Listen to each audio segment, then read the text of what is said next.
নমস্কার বন্ধুরা, পল্লবী কুকিং চ্যানেলের আরও নতুন একটা রেসিপিতে তোমাদের সবাইকে অনেক অনেক স্বাগত। তো আজকে আমি তোমাদের দেখাবো ফুলকপির পকোড়া। তো তার জন্য দেখো আমি চলে এসেছি আমার বাগানে ফুলকপি তুলতে। তো চলো,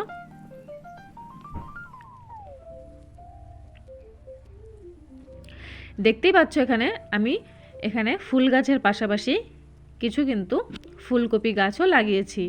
তো দেখতে পাচ্ছ ফুলকপিগুলো কিন্তু বেশ বড় বড় হয়েছে। তো এইটা কিন্তু আমার কাছে একটু বেশি বড় লাগছে, তাই জন্য কিন্তু আমি এটা তুলে নেব। মোটামুটি সব ফুলকপিগুলো কিন্তু অল্প অল্প ধরতে শুরু করেছে। তো এই ফুলকপিটা আমি এখন কেটে নিচ্ছি।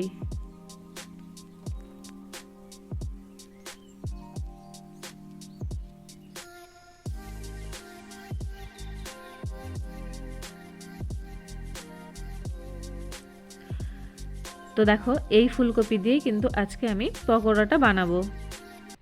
আর দেখতেই পাচ্ছ এখানে কিন্তু শিউলি ফুল, এর উপরেই কিন্তু শিউলি ফুল গাছ, আর এখনও কিন্তু আমাদের কাছে শিউলি ফুল ফোটে। তো বন্ধুরা, এই পকোড়াগুলো খেতে কিন্তু অসাধারণ হয়। আর বিকেলবেলা চায়ের সঙ্গে স্ন্যাক্স হিসেবে কিন্তু তোমরা এই ফুলকপির পকোড়াটা খেতে পারবে। তো চলো পুরো ভিডিওটা তোমরা দেখতে থাকো। তো দেখো ফুলকপিগুলো আমি এরকমভাবে কেটে নিয়ে লবণ জলে ভিজিয়ে রেখে দিয়েছি প্রায় 30 মিনিট ধরে। এখন আমি জল ছেঁকে ফুলকপিগুলো তুলে নেব। এই জলের ভিতরে যদি লবণ দিয়ে ফুলকপিগুলো রাখা যায় তাহলে কিন্তু ফুলকপির যে ভিতরে যদি কোনো পোকা থাকে সেগুলো কিন্তু খুব সহজেই বেরিয়ে যাবে। তো দেখো জল ছেঁকে আমি তুলে নিয়েছি ফুলকপিগুলো। এখন আমি এখানে কিছু মশলা মেশাবো। প্রথমেই দিয়ে দিচ্ছি আদা বাটা, দিয়ে দিচ্ছি 1 চামচ রসুন বাটা, আর দিয়ে দিচ্ছি 1 টিস্পুন লঙ্কার গুঁড়ো, দিয়ে দিচ্ছি 1 টিস্পুন জিরের গুঁড়ো, 1 টিস্পুন ধনে গুঁড়ো, আর দিয়ে দিচ্ছি 1/2 টিস্পুন গোলমরিচের গুঁড়ো, দিয়ে দিচ্ছি 1 চিমটি হলুদ গুঁড়ো, আর সব শেষে দিয়ে দিচ্ছি অল্প একটু লবণ আর একটুখানি টমেটো কেচাপ। এর টেস্টটা একটু ঝাল মিষ্টি স্বাদ আসবে, তাই জন্য কিন্তু টমেটো কেচাপটা আমি এখানে ব্যবহার করছি।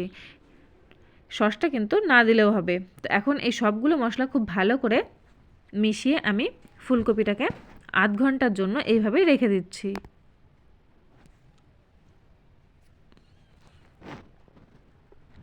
এরকমভাবে মাখিয়ে রেখে দিলে কিন্তু ফুলকপিগুলো সিদ্ধ করার কোনো প্রয়োজন পড়বে না। তো ফিরে আসছি 30 মিনিট পর।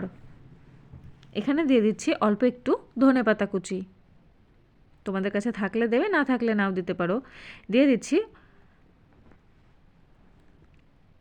50 গ্রাম মতো ময়দা, ময়দার পরিবর্তে তোমরা এখানে বেসন অথবা আটাও ব্যবহার করতে পারো। দিয়ে দিচ্ছি 50 গ্রাম মতো কর্নফ্লাওয়ার, কর্নফ্লাওয়ারের পরিবর্তে কিন্তু তোমরা এখানে চালের গুঁড়ো ব্যবহার করতে পারো।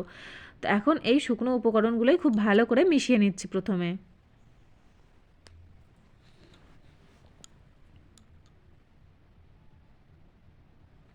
এরকমভাবে যদি শুকনো উপকরণগুলোই খুব ভালো করে মেশানো হয় তাহলে কিন্তু পকোড়াগুলো খেতে অসাধারণ হয়।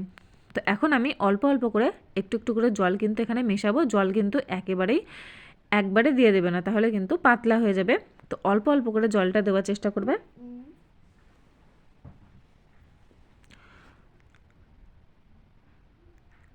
তো দেখো আমার কিন্তু এই ব্যাটারটা মাখতে একদমই কম জল আমি এখানে ব্যবহার করেছি।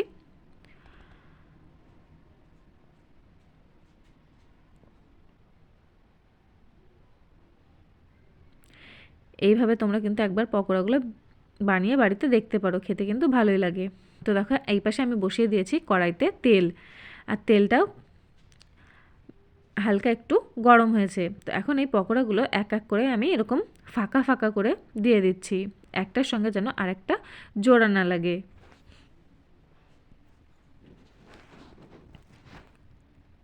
এরকমভাবে কিন্তু আমি সব পকোড়াগুলো দিয়ে দিচ্ছি।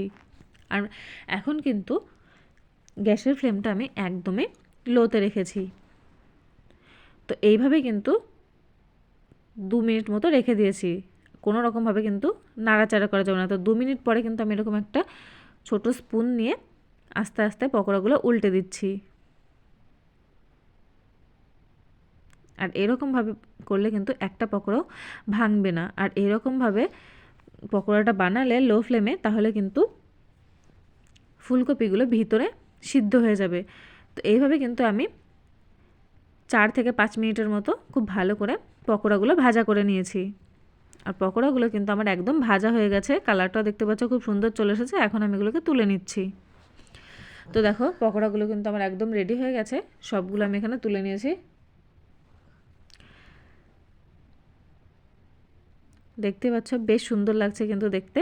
তো এখন আমি এটাকে একটু সসের সঙ্গে সার্ভ করছি। সসের সঙ্গে কিন্তু এই পকোড়াগুলো খেতে অসাধারণ লাগে। তো বন্ধুরা, এই ছিল আজকে আমার ভিডিও। আশা করছি আজকের ভিডিওটা তোমাদের ভালো লেগেছে। যদি ভালো লেগে থাকে তাহলে লাইক, কমেন্ট, শেয়ার করে দেবে। আর আমার চ্যানেলে নতুন দর্শকরা অবশ্যই চ্যানেলটাকে সাবস্ক্রাইব করে পাশে থাকা বেল বাটনটি প্রেস করে যাবে নতুন ভিডিওর আপনি সবার আগে পাওয়ার জন্য।